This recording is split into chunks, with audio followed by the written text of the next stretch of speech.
Hey guys, my name is Ben Howard and today we're out here at North Greenville University to check out the newest disc from Catrina Allen's line with GGA.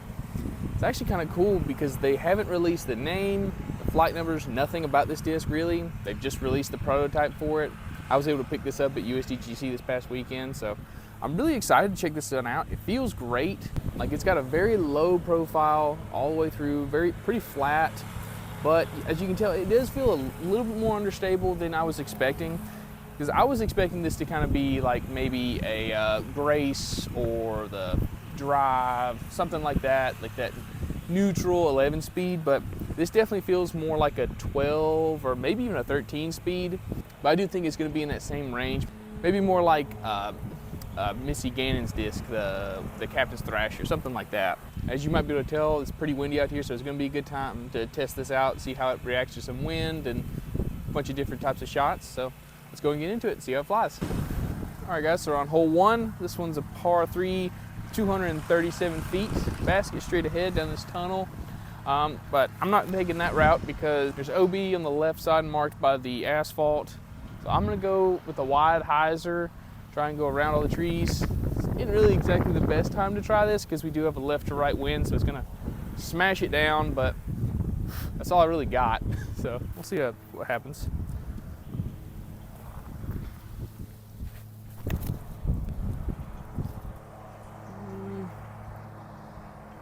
Yeah, it just got smashed down. Luckily I didn't throw it far enough to hit a car.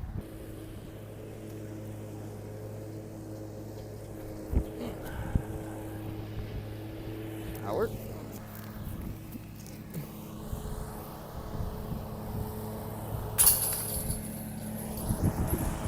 Alright guys, so we're on hole 2. This one's a par 3, 280 feet.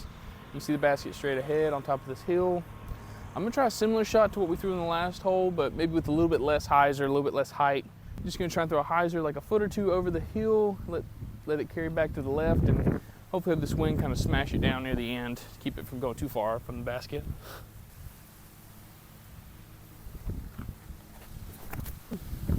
Woo. Oh man, I think that hit like right at the base of the basket, but that's the bad part about the basket being on top of the hill. It's hard to stick it there.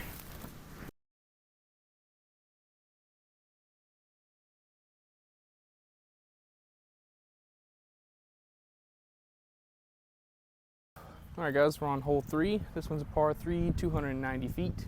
Basket's on the other side of this hill, just to the left of this big bush you can see on the right. Best play on this one is just gonna be throwing a hyzer at that bush, let the disc fade off of it. Only thing is I don't want to let this fade off early left, just you get up in jail over there.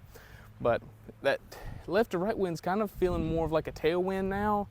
So it should kind of help make this disc act a little bit more overstable, but that also brings in the chance of me just throwing it straight into that bush, which I don't want to do. So I need to put on some hyzer just straight at the bush, get it to fade off of it.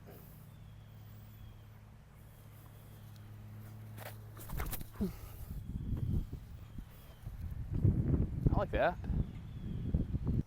So yeah, we barely got past all this stuff I was talking about. We should over here. Got up here to a nice, easy 10-footer. I was waiting to just airball that. All right guys, we're on hole 4. This one's a par 3, 240 feet. From here you can see the only damage to the course from the hurricane we had, which is honestly not that bad. Kind of cleared up the gap a little bit, made this shot a little bit easier, but not too easy luckily. But the basket's up here tucked off to the left. That tailwind on the last hole was turned into a right to left on this one, so it's gonna be easy for this disc to get picked up and carried. So just gotta be very specific with the height.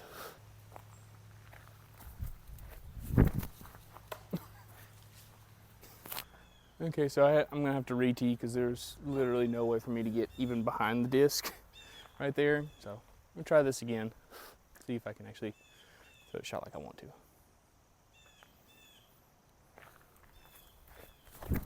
There we go.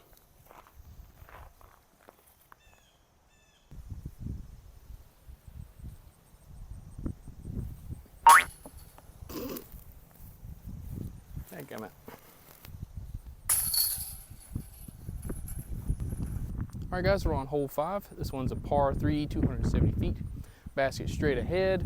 Biggest thing to pay attention to is We are throwing onto an island green. If I don't cross inbounds off the tee, we got to come over here to the drop zone, which is off to the right side. The main thing I'm worried about in this shot, though, is the fact that we're throwing into a headwind, because I do think this disc does have some overstability to it. I don't think it's gonna, like, at least in this wind, I don't think if I throw it on hyzer it'll flip up and turn over. But I am scared of like having it flip up, push too far, and like go past the island and come back behind the island. So I'm gonna try and go out to the right side of the basket with the hyzer. If I want to make a mistake, I want to go through the island basically, instead of like hyzering around it or something like that.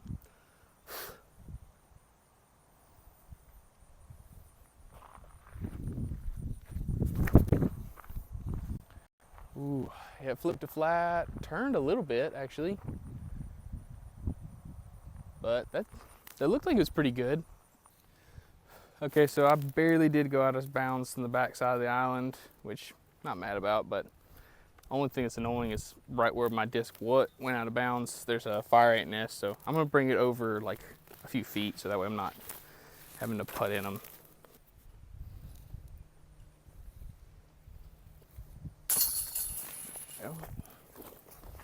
All right, guys, we're on hole 6. This one's a par 4, 528 feet.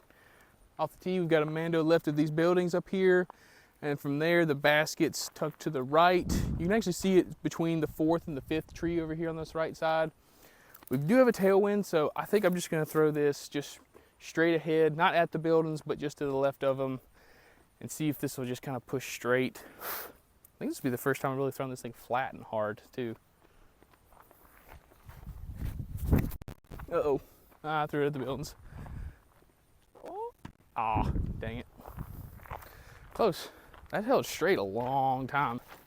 Okay, so luckily I hit the building and it kind of bounced backwards, so I can actually do like a forehand, like kind of skip shot around the building. Uh-oh. Sit. Okay, that's fine. All right. Let's see. Go on, be stable. Oh yeah, perfect.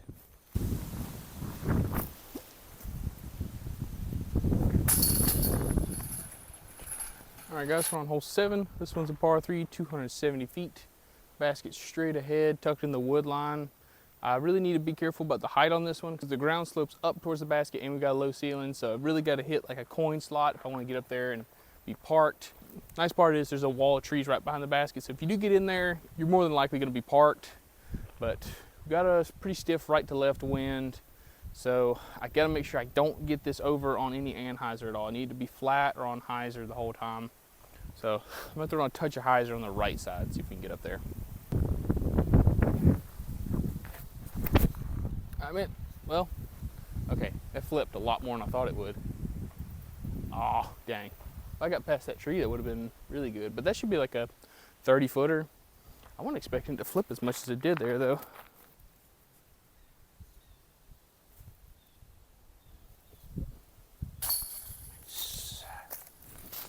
All right, guys, we're on hole 8.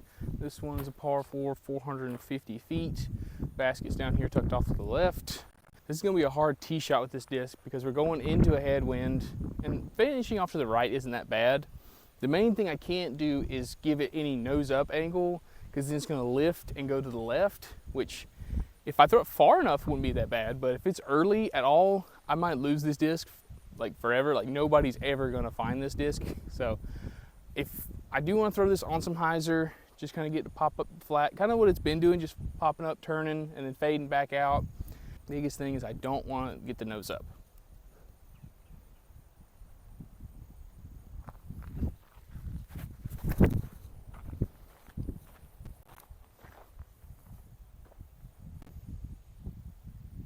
Okay, I think that's just short of the gap you need to be in to get down to the basket. But from there, I should be able to have some kind of scramble shot to get up and down for birdie. But worst case scenario, it's like a par. Okay, so I was right here, just far enough to where I can actually lean out and have an open approach shot in the green. Just got a few trees I need to miss.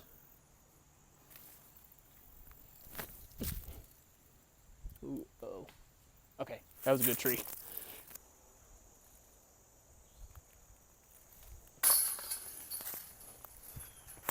All right guys, we're on hole 9, final hole of the video. This one's a par 3, 387 feet. So the basket straight ahead, pretty far uphill, so this plays a lot farther than that. But we do have a left to right wind, and I think if I give this disc some good height and some anhyzer, it can actually get me at least in like circle 2, something like that. Biggest thing to worry about though is there's a running track off to the right side that's out of bounds, but as long as we throw it far enough, it doesn't really come into play. But we're gonna try that shot. Just anhyzer, give it height, give it time to kind of flex out. Hopefully get up there for a long putt.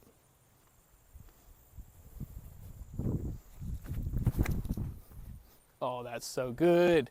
Come out, come out. Oh man, if I threw that straight at the basket, I think that would be like maybe inside of circle 1, but it turned a little bit longer than I wanted it to. So we'll be like maybe inside of circle 2, kind of like what I was talking about.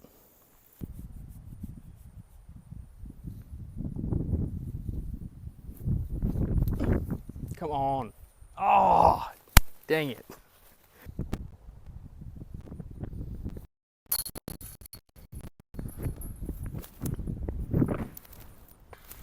All right guys, that finished up our round out here with Catrina Allen's new disc.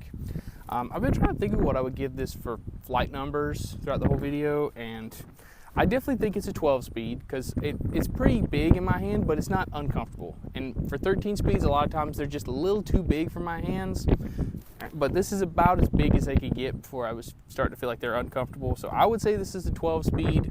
This definitely is a 6 glide because like you could see a lot of times I'm throwing it and it just wants to stay in the air.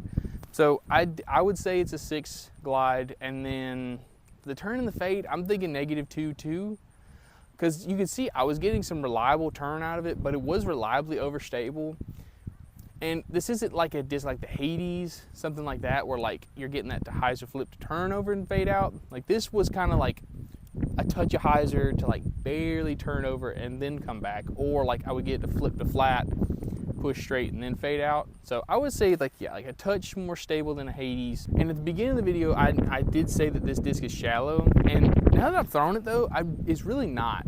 Now that I've thought about it, because it feels shallow in the hand because of how flat the top is, but like the groove in the bottom is deep enough to where like I had a really good grip on this thing a lot of times, and I had a really consistent release with it.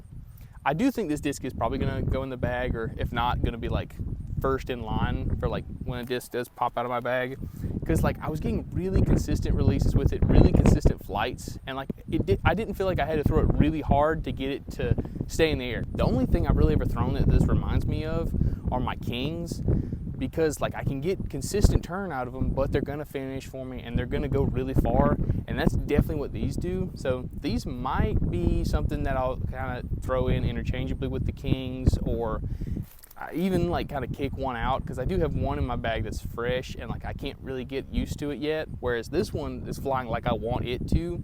So you might see this in the bag. I don't know if this is actually PDGA approved or not, which is very important. But if y'all have any guesses for the name or the flight numbers, let me know down in the comments. If you have any other discs you want me to try out on the channel, please let me know down in the comments as well.